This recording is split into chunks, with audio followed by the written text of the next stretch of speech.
After serving as a master sergeant in the Air Force, painter and television personality Bob Ross decided he would not raise his voice after he left the military and became the soft-spoken, gentle guy we all know and love.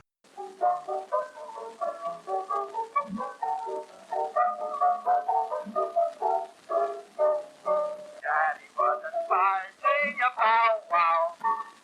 Daddy wasn't fighting a powwow. I love my little cat. I'm very fond of that. I'd rather have a big bow, bow, bow, bow, bow. Daddy Hello, wasn't and welcome to the fighting a Motriverse. I'm Linette. powwow. And I'm Skip. Did you watch a lot of Bob Ross in your day? Yes, I did. I Yeah. love that I guy. remember if I wanted a good nap, I just Seriously. yeah. It's, you know what? It seems like an insult, but it's so true. Like he's so soothing. The only reason I don't watch him at night to fall asleep is because we don't have sound on the TV at night in the Yeah. bedroom. Because otherwise it would be the perfect thing. And actually, when I first moved to Florida, I did used to watch Bob Ross to fall asleep because I had sound on my TV in my bedroom. He's Well, how just about such that? a sweet guy. And he like not only does he have that soft, soothing voice, but he also like, every once in a while there'd be a squirrel on there for no reason.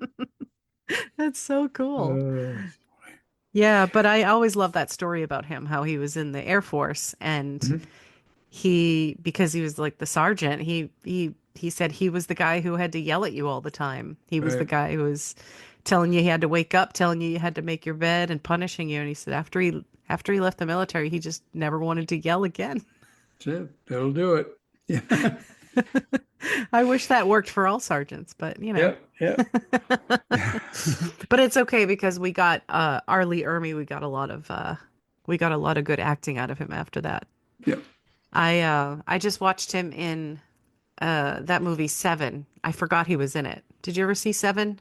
Yes. Yeah. Mhm. And you know what's funny? That's the only movie he's in where he's not doing that personality. Well, hmm. But he's really funny. He has the funniest line in the movie, actually. It's not a comedy at all. No. Um, but it's just this like really serious moment, and they're all sitting there out in the bullpen there, and he's sitting at a desk, and they're sitting at a desk, and the phone rings. He picks up the phone. He's like, "This isn't even my desk," and he hangs it up, and it kind of breaks the tension, which is very, very good. Yep. Yep. Cool. Um, yeah, yeah. Good old Arlie Ermy. By the way, we were talking in a previous episode about that commercial he did where he was like a therapist. Remember I Uh-huh. told you about that? That was Yeah. a Geico commercial. Remember I couldn't remember Oh, what it was yeah. a commercial Yeah. for? Okay. Yeah. It said like, can you save 15% or more on car insurance? And like, would Arlie Ermy make a terrible therapist? Yeah. He's like, it's the best. Anyway, Uh, just wanted to do a little callback to that because we oh, weren't okay. Cool. sure what product he was talking in that episode, Hmm. in that commercial. Speaking of military things, today we're talking about military in a way. We're talking about celebrities who were not just in the military, but a lot of them were war heroes. Some of them served their time in the military. They weren't part of any battles. They weren't injured. They weren't captured, things like that. But they're still served in the military and still served their country. Especially, I think the bulk of these that we're doing today are World War II, Right. which, of course, a very important bit of service there. I think all service is important, but it was a very important bit of service there. Yeah, yeah. I mean, the thing is that, you want to do a sort of a shout out to all veterans. Yes. Um, just because we're focusing on celebrities doesn't necessarily mean that makes them better than anybody else. Oh, yeah, There were, certainly. yeah, there were a lot of people in the military and a lot of people that served their country, and certainly shout out to them. I just figured it would be interesting to do an episode about celebrities because a lot of the time, nowadays, celebrities are not thought of in the way that they were in the 30s and 40s. Right. And but I also believe that if there was a conflict that required participation from all or most citizens, that now the current celebrities would participate. So I wanted to preface all of this before going into it, you Oh, know. sure. Oh, sure. Absolutely. Yeah. Absolutely. Yeah, I second that. I have nothing Yeah. more to say on that. So the first one was Jimmy Stewart. Yeah, Jimmy Stewart. I have a special place in my heart for Jimmy Stewart because I kind of grew up watching old movies when everybody else was watching current stuff. So, Mm-hmm. but yeah, so he was a decorated war hero, correct? Yes, he was in the Army Air Corps Hmm. before it was the Air Force. Yep. Yeah, I figured that out when I was doing the research because I knew that the Air Force technically came later, but I wasn't sure because when they were saying like Army Air Corps and then later it said Air Force. So that switched around. When did that become its I own? think it was in the 50s, Okay. Okay. either before or after the Korean War. I'm not sure which it was, when they just established it as being separate. I don't have any foundation off the top of my head for why it happened that way. My thinking is that it occurred to them that the way to fight the wars had become different. Hmm. Rather than throwing a lot of bodies at it, they would use the Air Force Right. more to soften up the enemy, or whatever you want to call it, to minimize the casualties in the inventory in the ground troops. Right, right. And of course, I imagine starting with World War One is when aviation really Mm-hmm. became a tool at all. And certainly during World War Two, I mean, a lot of battles were fought by Navy, but you could see that the Navy and aviators were working together in many of the missions. Right. So it makes sense to, wasn't it before the Air Force was established? Basically, every branch Yes, they had they had planes of some they kind. had planes. Yeah, they had, the Navy had the carrier group, and the Army had their planes, which primarily was called the Army Air Force. They had an aeronautical division. Actually, it was established back in 1907. Was the Army had the Air Corps division, but it's interesting that how it developed, over the years. That is I, interesting. Yeah, not something I didn't know a lot about, but kind of, you watch enough documentaries, you kind of catch on after a while. Mhm. Yeah, you do. When especially when you see them referred to as the Army Air Corps, and you say, Right. well, geez, when did the Air Force come into play? I think actually it was 1947. Oh, So, 47. Okay, yeah. Yeah, so I think I might have seen that when I was doing some of my research, like the year 47 came up a couple of times with people transferring from one to the other, so that makes sense. yeah, and as I say, it became, uh, considering how battles were fought during World War II, it became obvious to the commanders that air power was to be reckoned with as a force to minimize casualties on the ground. So, Oh yeah. yeah. Oh yeah, actually. Yeah, we watched at least one documentary. We watch a lot of like World War II documentaries because Richard's super into World War II stuff. And we watched one documentary about the specifically about the operation. It was an air operation where they were dropping these specialized bombs at a dam, Mhm. and the bombs were specially designed to drop from the plane, hit the dam a certain way, roll a certain distance, and go off at the right part of the dam to destroy the dam. Oh, okay. Hmm. And I don't remember many more details about it except that it was super cool. We're talking about the technical aspects of, designing those bombs. And then they did a demonstration in Canada of it with this one Canadian pilot who like he dropped a couple of those bombs and demonstrated on a smaller version like of a dam how it actually worked. And it was really neat, like the technology that they used. But anyway, digressing a little bit, sorry. This is all Yeah. interesting stuff.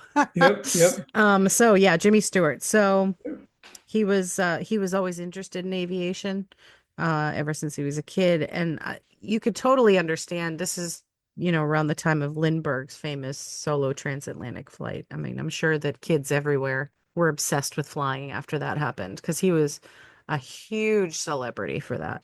Lindbergh was like mega star, mega famous. Oh yeah, Um, um, his father his father encouraged him to go to Princeton because I think his father went to Princeton. yeah, And so he kind of put his passions aside for a little while. But he did get a civilian pilot's license in 1938. And it said, now I just want to say up front, most of my resources, most of my information came straight from Wikipedia, just because it's the yeah, easiest source to look up a lot of these summarized things. I did go to a couple of different sites back and forth just to get more details, but this is a this is a very Wikipedia heavy episode for research. It yeah, was just, it's just so much easier because they have everything in these nice little columns and everything's sort of very organized and you could just get the facts. And if you want more elaboration, you can hit another link or you can go somewhere else. But yeah, so it said there that he was the first major Hollywood star to enlist in the army in World War II, which makes sense. yeah. And then I didn't know if you knew this next bullet. In 1940, he was rejected for service due to low weight because he Hmm. was, he was, He was I would always have, skinny, anyways. yeah, he was Yeah, a skinny guy, but I figured he was tall enough to not have low weight, but I guess he was just a super skinny kid when he was younger. yeah. But he was able to enlist in 1941. And because he was already an experienced pilot, he was able to get a commission as a second lieutenant in the Air Corps. And let me see. He was sent to New Mexico at first just to train pilots, you know. Right. Uh, and he was like, "Well, I think they're doing that because I'm like famous." Yeah, yeah. I think that you and I spoke about this, remember? And I couldn't Yeah. remember who it was. Now I see that it was him that took this position. That he was treated special because of celebrity status.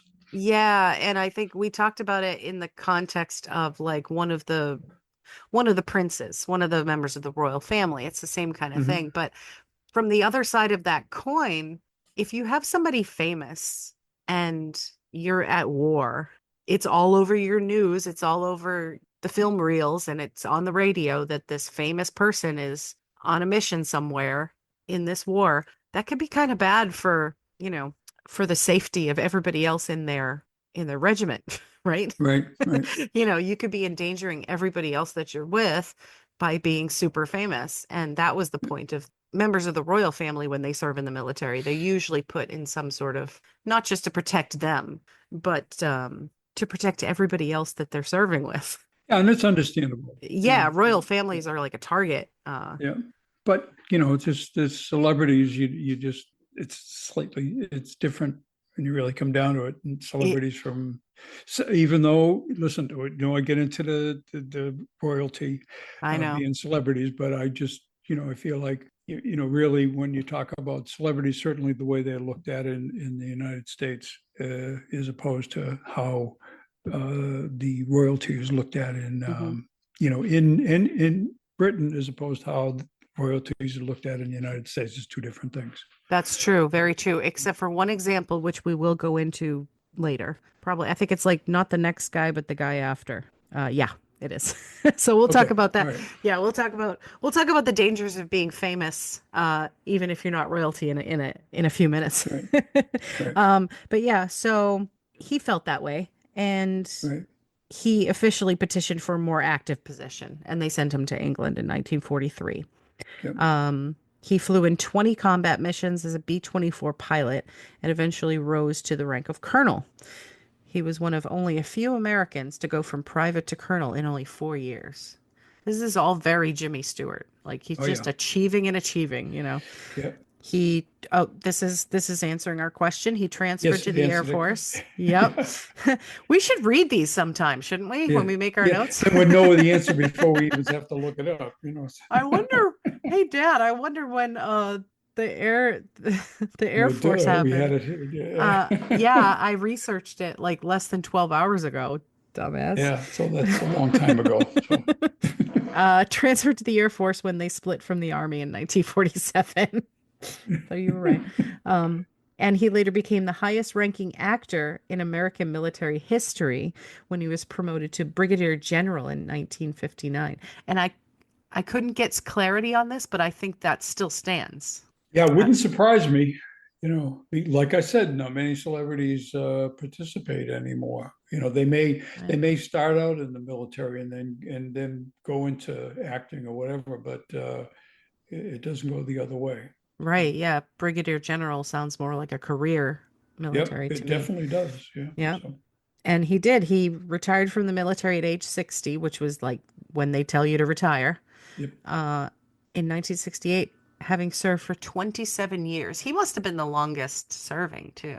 Oh, yeah, I would say so. Without doing a fact check on that, I would think so. Yeah. Yeah. I love Jimmy Yeah. Stewart. He was like, I use him as examples all the time whenever I'm talking about, usually when I'm talking about corporate stuff. Yeah. We know when you just an example that's not from my life. When people work for a corporation and then they feel a little bit like the corporation isn't doing what they want. A lot of times people will talk and say things like, "Oh yeah, well maybe we'll all just make all the metrics fail and then they'll learn and then they'll have to change it." And I always say to them like, "This is not a Jimmy Stewart movie. This is not like Jimmy Stewart gets up and does a filibuster for like 20 hours and then the bad guys go, "Oh, you know what? You were right," and change their ways. It doesn't work that way in the real world. But we were all fooled because Jimmy Stewart was just it's what Jimmy. happened in most of his movies. He'd give a Yeah. speech and everybody would change their ways and all the bad guys would be good guys. Yep. Yep. Speaking Oh. about the good guys, Yes, why don't you do the next one? Audie Murphy. Ooh. Audie Murphy was one of the most decorated soldiers in World War II. Hmm. He, combat water valor, was the French and Belgian awards for heroism. He actually, and you've heard this kind of a story before where they lie about their age to enlist, and he was like 17. Oh yeah. He, retired in 1966 with the rank of major. He was one of the first celebrities to be upfront about the wartime trauma. I Hmm. think which we call PTSD, definitely affect him. He was quite the hero obviously in World War II. So, and he did a lot of movies afterwards, cashed in, I guess, on his status as a hero. So, Oh, sure. Oh, sure. And I really was glad to read that last bullet when I researched it about being upfront about mhm. PTSD, being upfront about the trauma, because that's in every war, you know, and still to an extent today. It's just something that's not addressed as much as it could be, and sometimes was never addressed at all. And it's like a really important thing. It should be on the forefront. It should be the number one thing that you do after making sure their bodies are okay after injuries and after trauma is to make sure that their mental health is going to be okay after all this. They need all the support they can get. And it's, you know, people like me, I'm not going to see any of this stuff that these people see, and I'm kind of thankful for that, very thankful for that. Yeah, But the yeah. kind of stuff that people see during war, you shouldn't have to just turn around and go home after that and never be able to talk about it again if you need to. Yeah, you can't turn it off. Yeah. I had a couple of uncles that were shell shocked during World War II. So, Yeah. and they were, it must have been extreme because they were discharged from the service. So, Yeah, I watched one of those shows years ago. It's one of those shows where like celebrity goes and they look up their family ancestry, mhm. and it was Patrick Stewart. Okay. And Patrick Stewart talked about his relationship with his father when he was young, and he didn't feel like he had a good relationship with the man at all, didn't understand the man at all. His father, the way he knew him, he was like abusive, he was angry, he abused him and his mother. He just, he didn't have a good feeling about the guy, right? And he didn't Mhm. understand why. And he looked into his ancestry and he saw his father's like war history. And his father had been like he'd been like a paratrooper, Mhm. and he had gone through some really horrible, horrible things and then went home with no support. Yeah. And he was like, well, of course, that's why he came home, and he was so broken and he was so horrible to us and never got the help he needed. And he was thinking, what if he had, Yeah. Yeah. imagine what my childhood would have been like and imagine what my parents' marriage would have been like. Yeah. It would have been, Yeah. and it's just, it's so sad and scary to imagine. Okay. So next one, Clark Gable. Yes. Yes. Clark Gable, he's the one I was hinting at when we were talking about the celebrities and royalty being targets of the enemy. Yep. Yep. Um, just a little bit about his military service. He joined the U.S. Army, U.S. Army Air. Okay, why did I word it like that? You know what? I blame It's Air Corps at Wikipedia. the Yeah, time. Yeah. I blame Wikipedia. Yeah. He Yeah. joined the U.S. Army Air Corps after his wife's death. And you told me, I didn't know this before, but you told me he was significantly older. He was like right at the edge of the age, right? He was like 43 years old. 43. Yeah. Yeah. He completed 5 combat missions as an observer gunner. Yep. And MGM didn't want to let him out of his contract to serve, which sounds very like MGM of the time, Yeah. right? So they offered him a special assignment with the first motion picture unit. So this was a film production unit made up of professionals from the film industry, and they made mainly propaganda and training films. And Gable was assigned to make a recruiting film in combat. So he was trained as a gunner alongside his photography training. He flew 5 combat missions during this time, narrowly missing serious injury when flak went through his boot and just barely missed his head, which is so scary. After this, it was strongly suggested that he be moved to non-combat service. And here's the part that I was hinting about earlier. Adolf Hitler really liked him. Yep. He was a fan. Now, Adolf Hitler did this a couple of times before. He had some fanboy moments, I guess you could say. He Yeah. was also a big fan of Henry Ford. Mhm. Yes. Well, Henry Ford worked with him on stuff. Yeah, exactly. Had a picture of Henry Ford in his office, and Right. he was really interested in Henry Ford's ideas about selective breeding, let's just say.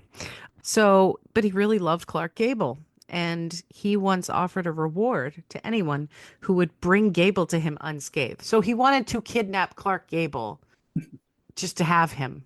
Like,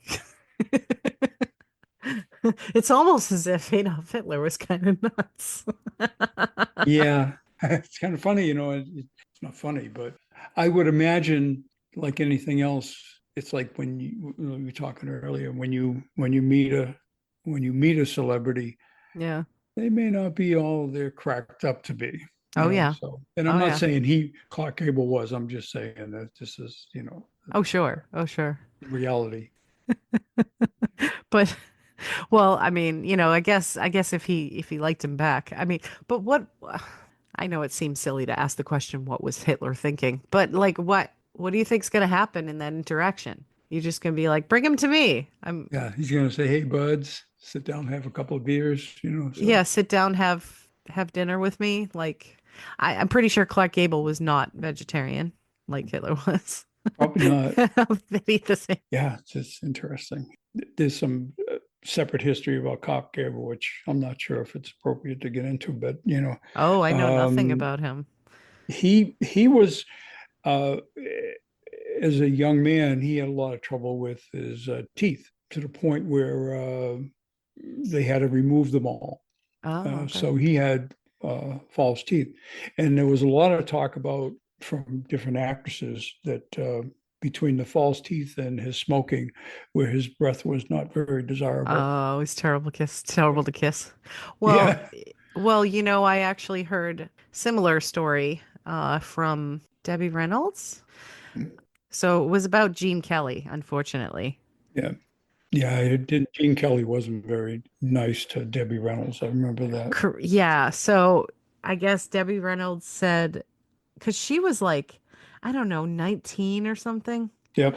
and Gene Kelly would like just like force himself like on her, and he would like just forcibly kiss her like and hurt her and stuff, and his breath was stinky and Yeah, and he berated her a lot. So Yeah, and it sucks because I like Gene Kelly's yeah. talent.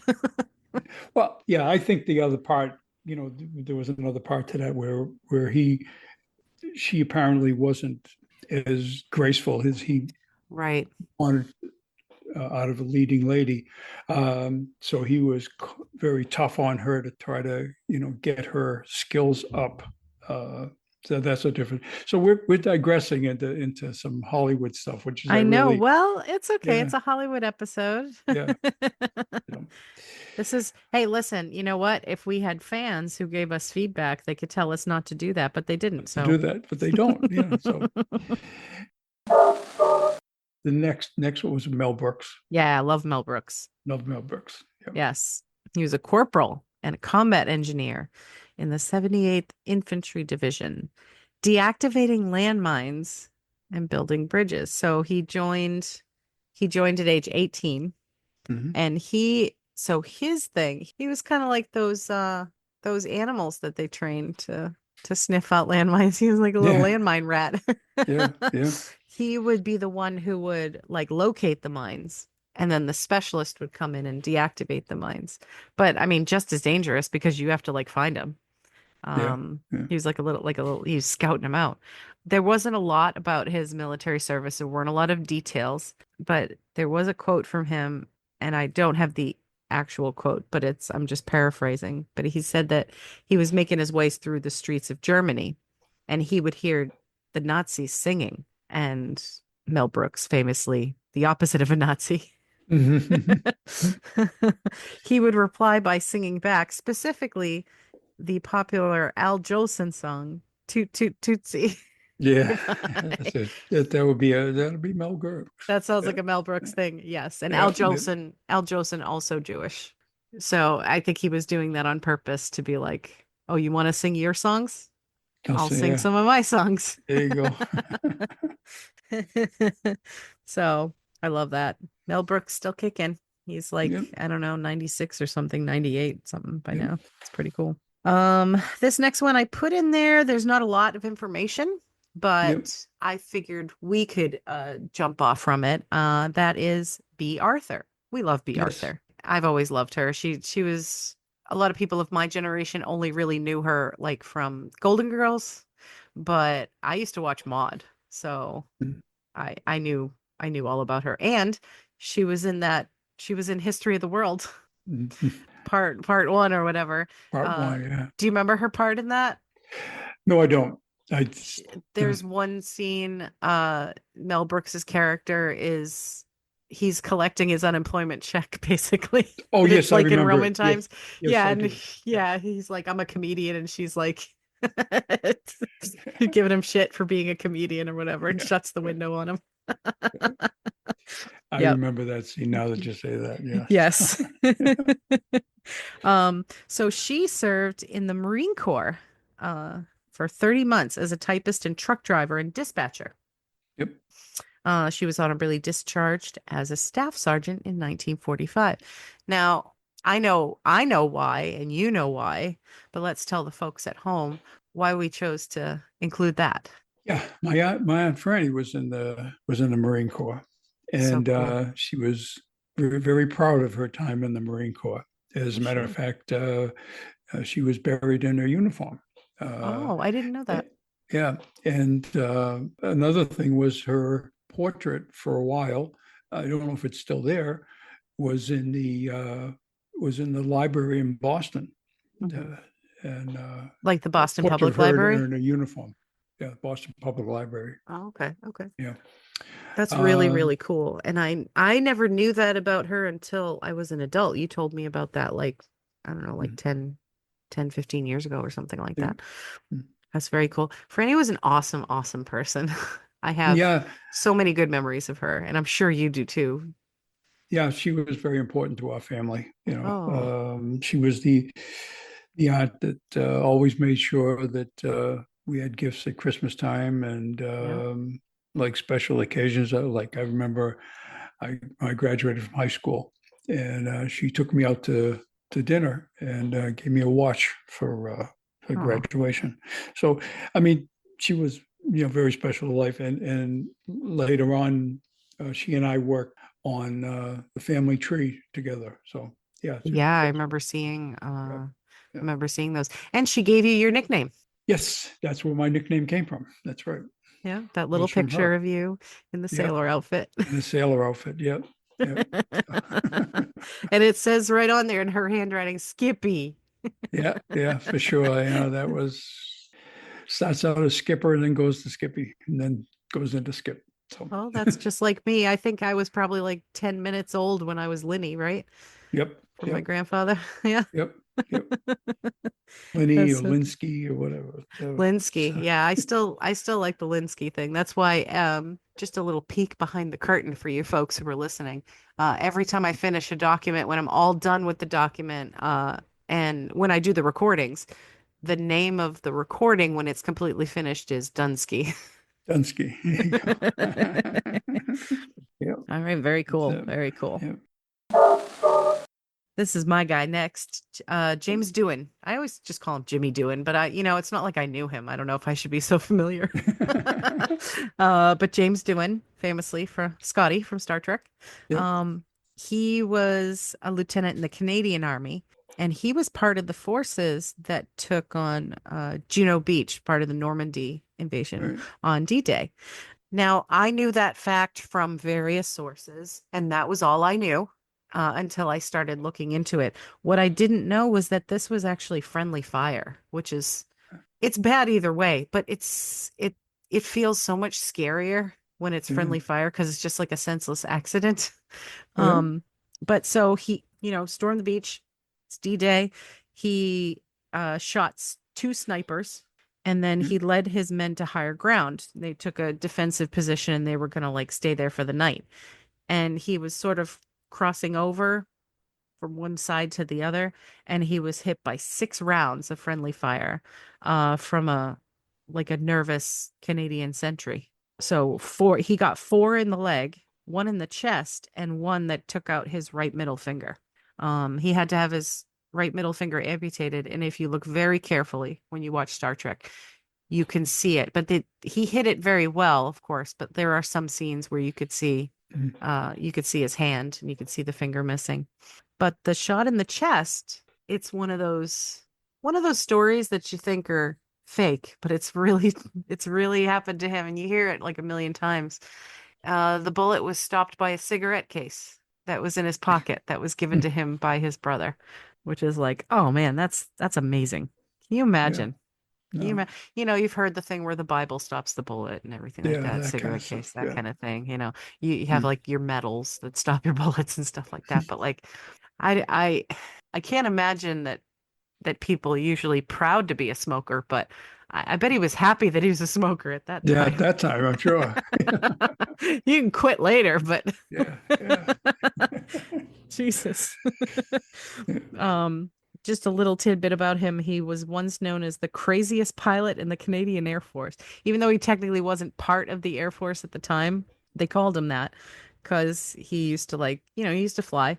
And he once slalomed a plane between telegraph poles to prove it could be done. And all it said on Wikipedia was that he got a reprimand. And I'm sure that you can imagine what that reprimand probably looked and sounded like. Yeah, probably what in the military it's called an Article 15, or at least in Uh, the Air Force it's called an Article 15. And sometimes you lose rank. oh yeah. A lot of times, depending on the severity, you'd at least lose some sort of pay. Right. So Oh wow. yeah, Yeah, they're pretty yeah, serious about that stuff. yeah. Of course, nothing like that ever applied to you. Nope, absolutely not. No, Yep. you're a good boy. You would mind your P's and Q's for the most part, right? For the most part, I had Well, an accident with a truck, but and they brought me up on an Article 15, but it was proven that it wasn't my fault. So there you yeah, go. That's perfect. yeah, And that was wasn't that the origin of your quote unquote war injury? yes, absolutely. That's He's exactly got right. Yeah, he's got folks, he's got an Indiana Jones scar. that's right. Just this, he's got the same scar as Harrison Ford, right Yep. there on his like below his lip, and he got that from that truck accident. That's right. Exactly. Yeah. Not from a whip. Not from the whip. No. Yeah, which you should just tell people that. I was like, yeah, Uh, me and Harrison Ford, we were we practicing. were practicing the whip. Yeah.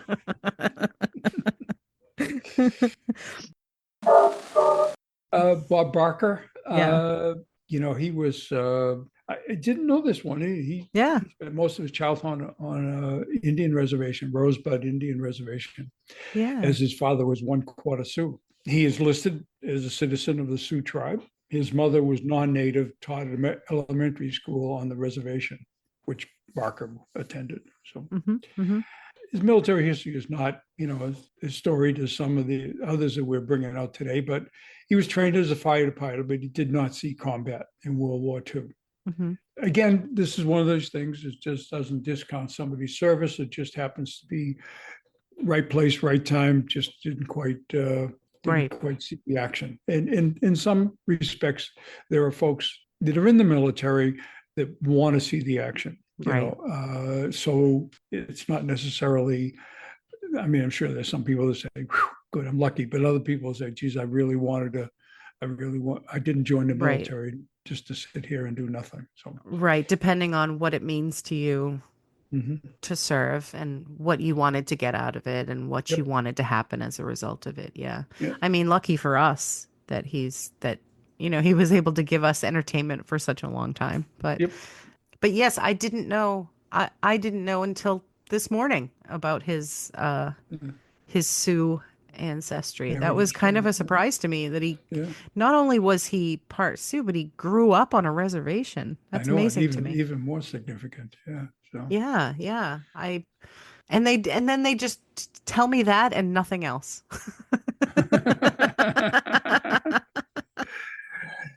Yeah, nothing. That's the limit of it. Yeah, apparently.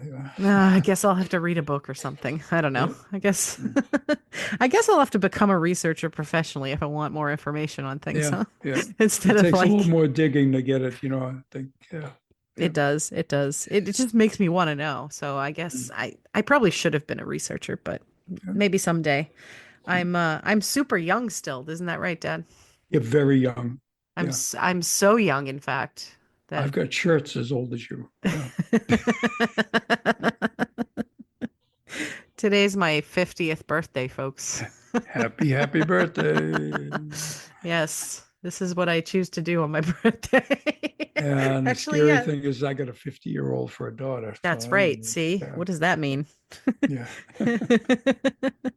No, I'm really glad that we're doing this today because, I still, and actually, this doesn't excuse you from my 6:02 p.m. phone Yes, I call. know. I know. Okay. Kind of figured as much. So make sure you do the dishes at like 5:30 Yep. so Yep. they're all done. Yeah. Exactly. My Yeah. dad calls me at 6:02 p.m. Every year on my birthday. And Dad, what was the reason for that?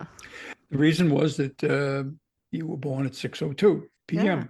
And the reason that that's significant is that at the time I was attending night school, and when you were born, it goes, Late oh for crap, school.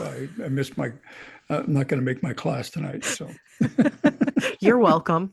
yeah, Well, you also probably missed your baked beans supper before class, so I guess that's a good thing too. probably baked beans or chili, one or the Which other. you It's always sort had of to a eat right tradition. before class. Yeah, and give me wicked gas, so anyway, That is so funny to me. yeah, They're like, I know you're gonna sit in one position in an uncomfortable chair for like 3 hours. Here, have some beans. yeah, yeah. I would never do I'm that not to you. sure if that was, if it was done on purpose or not.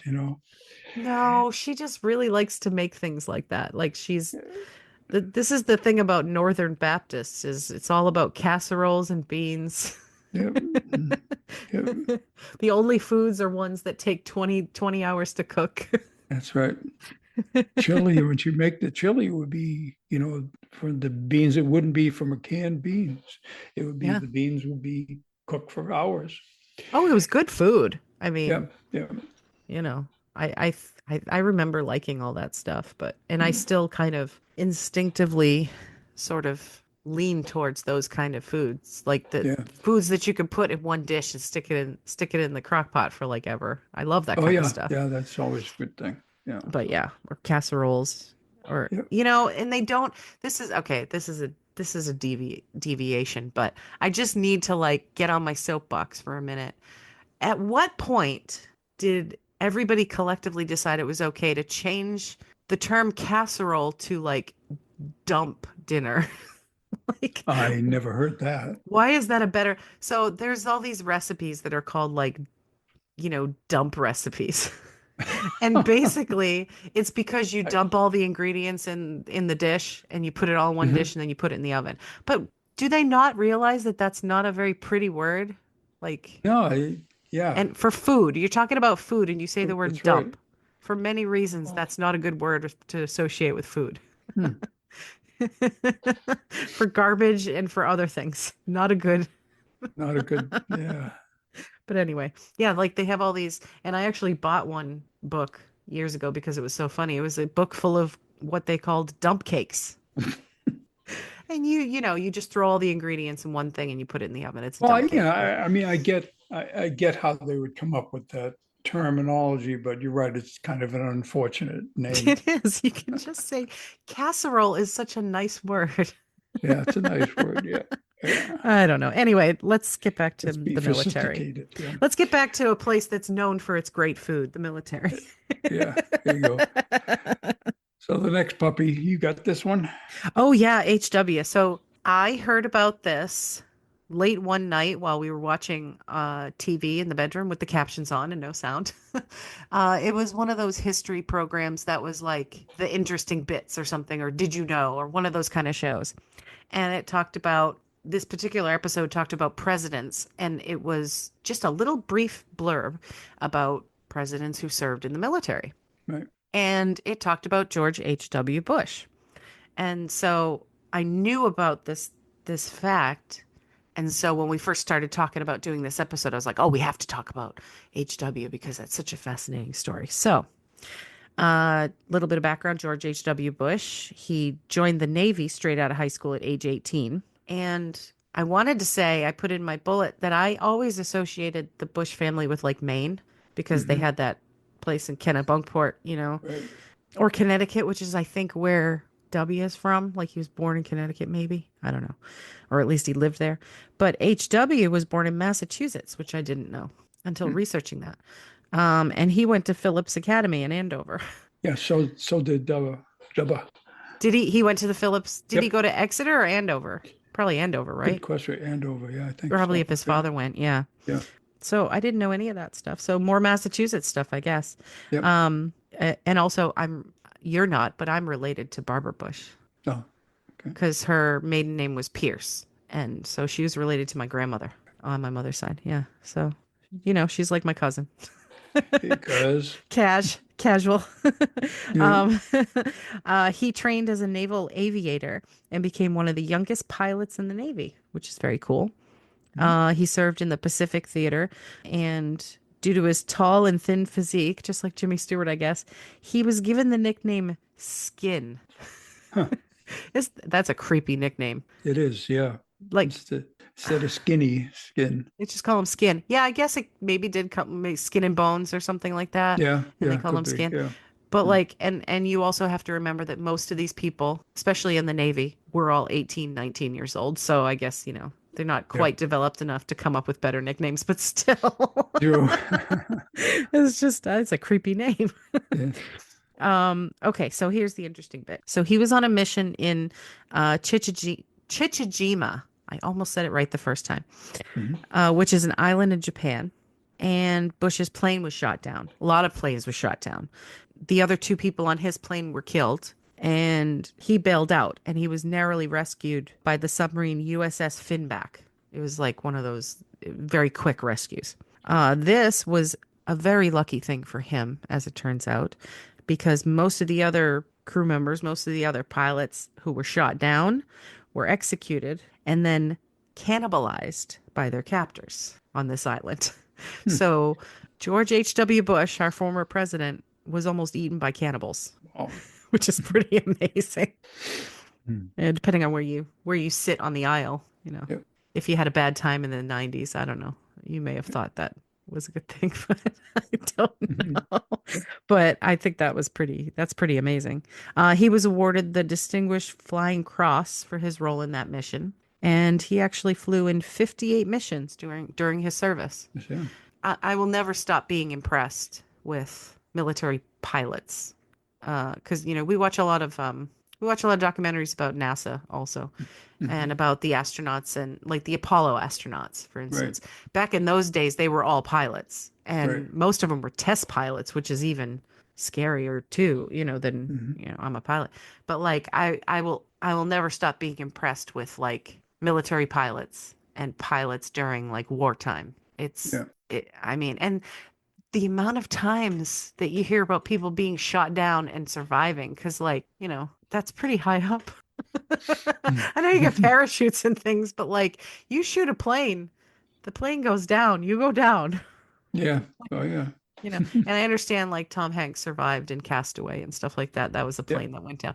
But like my brain, who has never flown an airplane, cannot wrap around sort of, just hundreds and hundreds of people being shot out of the air and then living to tell the tale. It's amazing to me.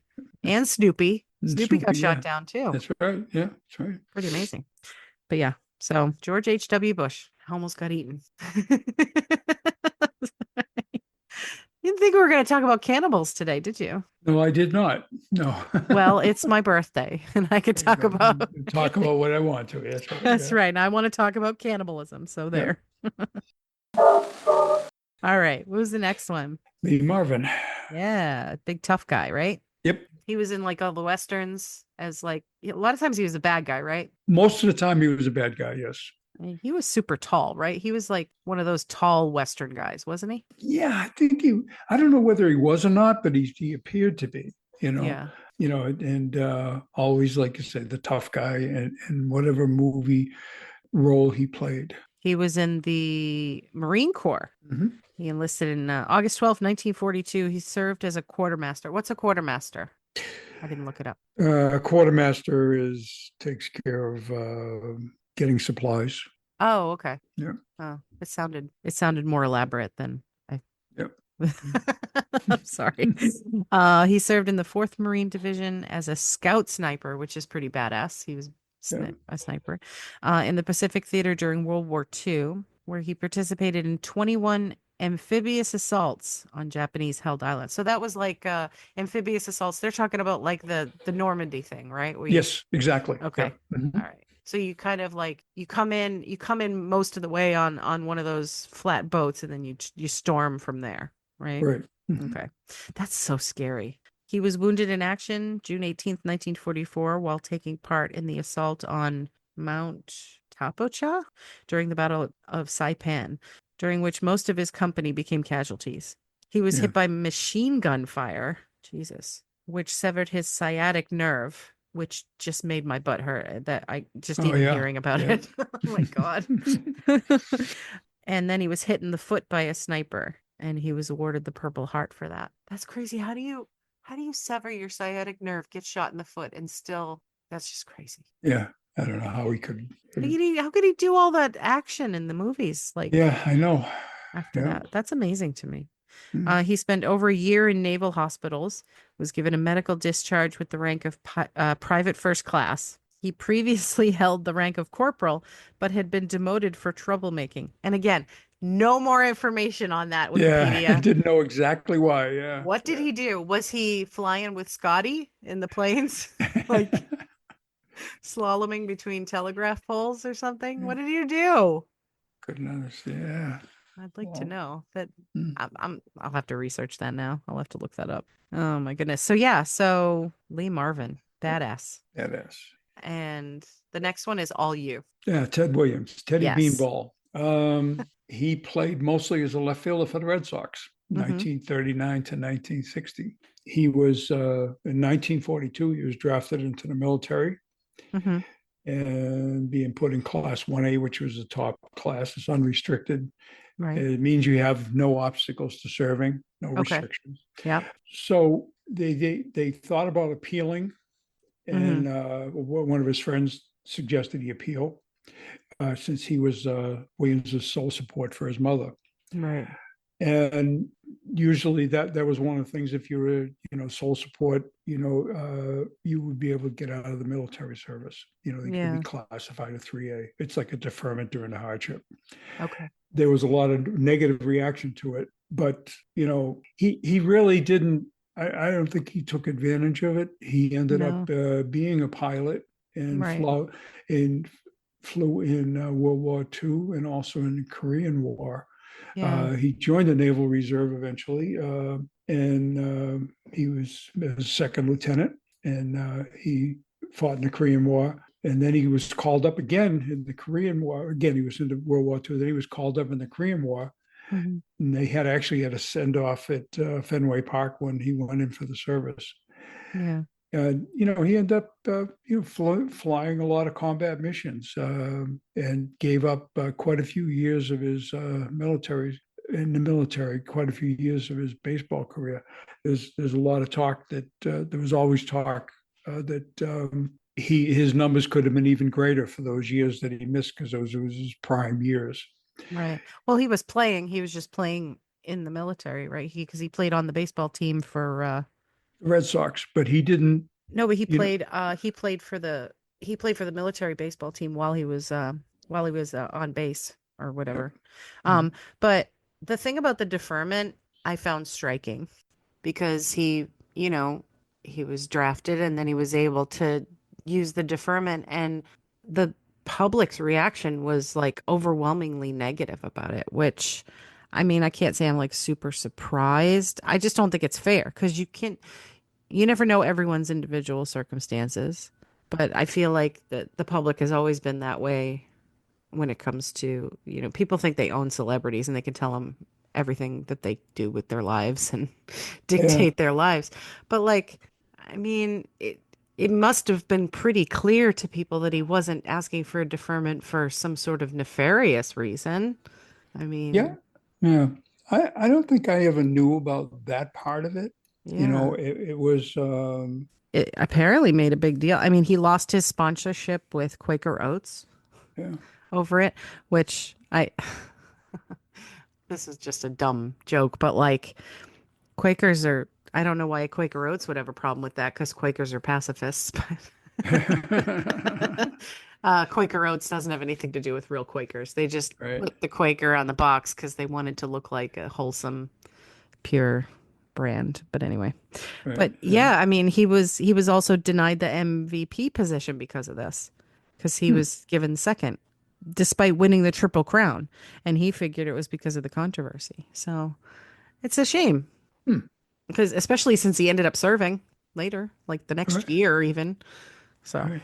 Yeah, I mean, I think I knew he flew combat missions, mhm. and I didn't know anything about the deferment or the potential for a deferment. Yeah, so And that I was mean, right at the start of our involvement in the war. So it was probably right after Pearl Harbor, yeah, yeah, because it was like January. So hmm, I imagine maybe it was because of the people being swept up in the passion of that right after Pearl Harbor. I mean, that changed everybody's minds as far as our involvement, including our leaders, you know. yeah, yeah, So, but it definitely changed anybody who disagreed or anybody who agreed with our leaders that we shouldn't be involved certainly changed their minds on yeah. that day. So, uh, I guess I wasn't there, so I can't really say, Hmm. but Okay. it's like a whole thing. The next one, Harold Yeah. Russell. Yeah, this is the guy I told you about. Um, so I thought he was from Massachusetts, but he kind of was from Massachusetts. So he's born in Nova Scotia, moved to Massachusetts when he was like 7, and he lived pretty much the rest of his life in Massachusetts. Um, he was living and working in Cambridge when Pearl Harbor happened, and he said later that he rushed to enlist because he felt like a failure. And there wasn't a lot of context before that. The only bit of context was that he was working in Cambridge at a food market. So Oh, okay. I don't know why that would make him feel like a failure. I mean, he was like late 20s. He was like 27 or so, Hmm. 26. So maybe his other like his peers were doing more than that by that Yeah. stage of Yeah. life, or maybe because he hadn't gone to school yet or something like that. He felt like a failure, but he said he joined the military because of that, which is pretty sad. In 1944, he was working as an army instructor teaching demolition work when a defective fuse detonated TNT that he was holding, and he lost both of his hands in the accident. And he was Mm. given hooks to use as prosthetics, which is what really all they did back then was the hooks. Right. Hmm. Um, After he recovered, he went to Boston University and he was featured in an army film about rehabilitating war veterans called Diary of a Sergeant. And so this director, William Wyler, saw him in this army film and cast him in this film he was making called The Best Years of Our Lives, which I was wrong about the timeline of that film. It was like 1949, not 1939 when that movie came Okay. out. It's a great movie. I mean, it's one of my favorite of the older movies. It's basically deals with veterans who are different little vignettes. These veterans who are struggling to get back to everyday normal life after coming home from the war. Okay. And he's one of the stars of the film. He, comes home. He's got the hooks, and he actually it's really sad because he's like a really sweet guy, and he's got this fiance who's like a really Hmm. sweet girl, and he Hmm. like breaks up with her immediately because he thinks that she'd be wasting her life marrying him, and you got to give her credit in this movie. She fights for him and she goes, "Don't you break up with me. I get to choose whether or Hmm. not I'm wasting my life. And like, I happen to love you, so we're getting married. So none of this nonsense." Hmm. It was actually really nice. And then the other one, the other guy who's in it, the star, he was like a pilot, and he came home and he worked in a drugstore as like a soda jerk before he went into the military. And Right. he comes home and his little drugstore is now a department store. And he kind of has no place. He can't really work there anymore because it's totally different. And his wife, that he thought was his devoted wife, is like just a bitch who's like cheating on him and Hmm. be using his money and just being nasty and all this kind of stuff. And he has to find his way back to some kind of a happy life while also struggling with like what he went through. A really good movie. I highly Yeah. recommend it. Hmm. And Russell won the Oscar for Best Supporting Actor for that role. He wasn't really an actor before. He that was his first role, and he also won an honorary Oscar for bringing aid and comfort to disabled veterans through the medium of motion pictures. And this was the only time in Oscar history that the Academy awarded two Oscars for the same performance. Oh. So that's really, really cool. And I think it hasn't happened since. And this director, William Wyler, called his performance the best performance I've ever seen on screen. Oh, Of course, Russell only earned $10,000 for his role, which would be like of course. 167. Yeah, it should be like $167,000 today. And he never Yeah. got any residuals from it. Yeah. Just, two Oscars and a pat on the back, I guess. Attaboy. Attaboy. He later served as the head of AMVETS, which was like an organization for veterans, and he became vice president of the World Veterans Fund. He did appear in a few other things. I think he was in two movies. He was on an episode of, I think, Trapper John MD, and he was on an episode of China Beach. Remember that show? Oh, yeah, definitely. Yeah, because Yeah. I think he lived until like 2002. So. Hmm. But I mean, he had a fulfilling life after that, after he came back from his service, and he became very involved in veterans affairs, and he was the head of a lot of different charitable organizations. So, he's not a failure. Cool. He sounds like a really great guy. Cool. Uh, so yeah. So I really like that guy's story, I mean, I'm sad that he had to have such a terrible injury, but like it sounds like he made the best of a bad situation and had a fulfilling life. And he's from Massachusetts, sort of from Sort of. Massachusetts. Well, he's from Nova Scotia, which is also a place I like. So Okay. it's like half of my family's from Nova Scotia at some point. The next one, there is no way that I could possibly write a thorough background of this next guy because it sounds like his life was like a very interesting life, Yeah. if it's all true. So Christopher Lee, you know, Christopher Lee is right. Yep. Hmm. Yeah. Um, his mother was like a famous beauty, and she was sculpted and painted by famous artists. So that starts off the story.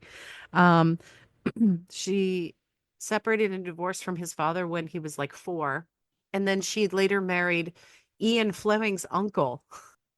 So Because yeah, so now Christopher Lee would be like cousins with Ian Fleming. Okay. Um, and when his mother remarried, they moved to Switzerland.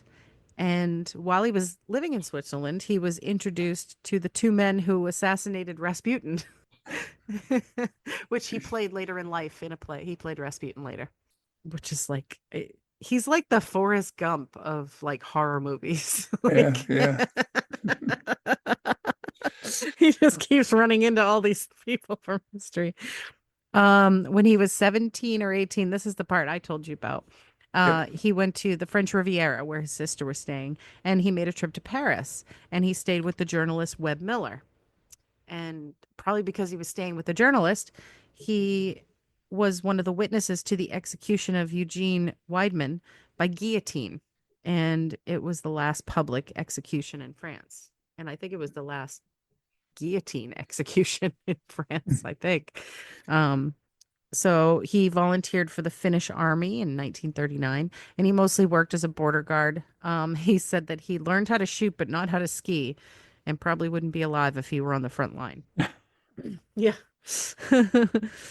Then he later joined the RAF. He he was diagnosed with an optic nerve issue and told he would never fly. So he applied for RAF intelligence, and he was posted in South Africa as a prison warder. And then later while he was in Tunisia working for the RAF, he was almost killed when the airfield was bombed. There's a lot of stories about him working for RAF intelligence, Hmm. and I don't know if he ever actually says it, but a lot of people say it, and he didn't kind of dispute it, that he was working for like high ranking intelligence, that he was working for like elite organizations while he was uh, in sort of Africa and Italy and things like that. He was stationed in Italy later, and he went on leave in Naples. He climbed Mount Vesuvius, okay, which then 3 days later erupted. Of course. This is like, I feel like I'm reading off Chuck Norris Yeah, facts, yeah, like, those Chuck Norris things that they yeah, yeah. went around the internet like 10 years ago. Yeah. Um, he was still on duty in Italy when he was almost killed again when a plane crashed during takeoff and he tripped on one of the live bombs. You just like, what the hell, man? And during the last few months of his service, he was assigned to help track down Nazi war criminals. So he worked for intelligence in that aspect, sort Yeah. of tracking down the Nazi war criminals so they could be brought to justice for the war crimes. And like I said a little bit earlier, it should be noted after his death, he was accused of embellishing his adventures. It's kind Yeah. of like, I don't know if you're familiar with Brian Blessed's off-screen persona. You know Mm. who Brian Blessed is, right? No, I don't. Who was that? Oh, Brian Blessed, he was the guy like for us Americans, he was in Flash Gordon. He was the Falcon guy. Oh, But okay. All right. he's been in tons of things. He was in I Claudius. He was in Hmm. many, many, many English uh Hmm. English performances. But I Claudius was like one of his older performances. Okay. And he is known for telling a lot of tales. Oh, okay. He talks about he gave some kind of like very untoward nickname to the queen, and they're like best friends and they hang out all the time and stuff, like those kind of stories. But Yeah. this is what it kind of sounds like. So he said that he's never lied about his service, but he didn't discourage embellishment, particularly about rumors that he was attached to special forces. So it's kind of hard to know. Obviously, Yeah. records of special forces aren't going to be broadcast ever. Yeah. uh, Especially British military intelligence. That stuff. I mean, the people who worked for Bletchley Park, Yeah. I mean, they were sworn to secrecy almost until their deaths. And they didn't even tell their spouses that they used to work for Bletchley Park doing the encoding stuff. So, Mhm. they're pretty serious about their secrecy stuff, but still, like, you wonder if he really did Mhm. all that stuff. I out of all of it, I kind of like don't believe the Mount Vesuvius one. Yeah. Yeah. I know that seems a little bit too much of a coinky dink. Yeah. Oh, and then I climbed Mount Vesuvius and then it Yeah. erupted afterwards. Like, Yeah. okay, all right. Yeah. Okay. Yeah, okay. Maybe you were in Naples Yeah. Yeah. and Mount Vesuvius went off and you were like, "Oh, I was gonna climb that." Yeah. Actually, I Yeah. did. Like like John Lovitz from Saturday Night Live when he'd be like, "Yeah, I climbed it. That's the ticket." That's a ticket. Yeah. Yeah, so those are our celebrities in the military, celebrity Yep. war heroes. There's a lot more, but you know, we've done a lot. So I Yep. figured Yeah, that for would be sure. yeah, it'd be a good place to cut off. So so we could step away from the war for a few minutes and go into torture. Right into torture. Okay. Hey, listen, it was really kind of tough for me. I got hit in the head with a can of Coke today. Oh, oh no. Is it? Hey, don't worry. It was a soft drink. Oh God. Okay. Duh. Okay. I made six figures last year, but Ooh. this year, I'll learn less since the toy factory fired me for being so slow. I ran track in high school, but luckily I never got hit by a train. Oh my God. That's dumb. That is dumb. I'm so old that I remember when King Kong was only a Prince chimp. Chimp. I'm like, what does champ have What's to a do with champ? it? I don't get it. How does champ relate to Kong? Listen, you know, you can put a man on the moon, Yeah. but you're not allowed to moon a man. No. No.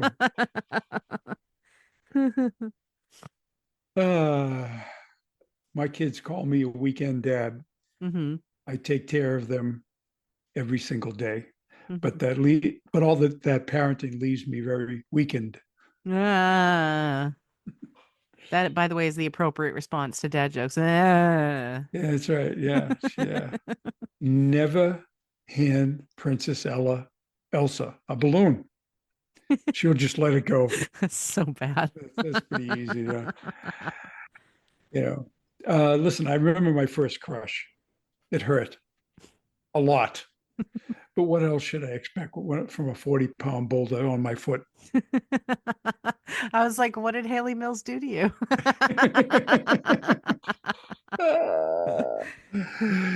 Uh, this one I think I told before. Did I tell you a joke about amnesia?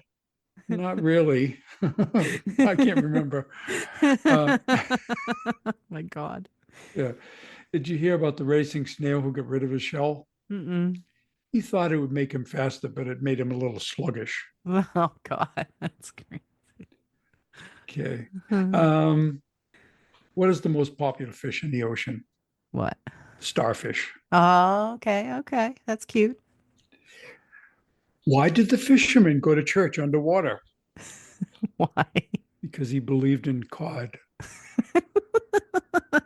So dumb. That is dumb. Yeah.